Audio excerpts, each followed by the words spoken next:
Okay, so I want to show you how to do a repair.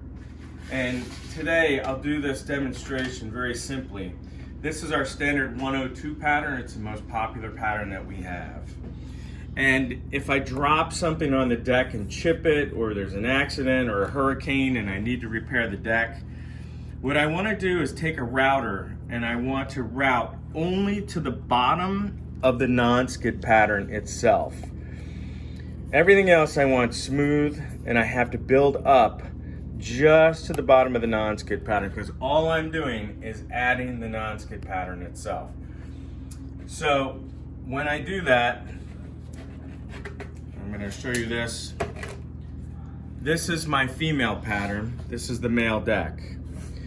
So this will match perfectly and it locks in place. And what I want to do is take it, lock it in place, put a piece of tape on it as a hinge, because I'm going to use this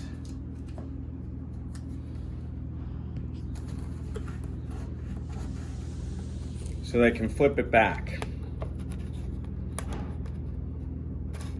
Now that this is locked in place, I know it's going to lay out perfectly.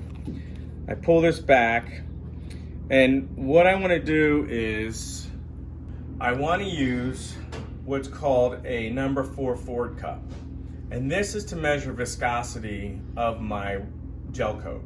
So I've matched the color of the gel coat. I want to thin it so that this cup empties in 54 to 60 seconds. I'll know the viscosity is correct when I have that. And I want to use patch aid to thin with. I don't use acetone, I don't use styrene, because it will yellow down the road. So make sure you're using patch aid for that. So I've thinned it out, and what that'll do is allow it to flow easily and it won't have any air bubbles. What I'll do is I'll start by putting my gel coat in here and creating a wave. Just keep putting the gel coat in, creating a wave, and then using a squeegee, I squeegee this out.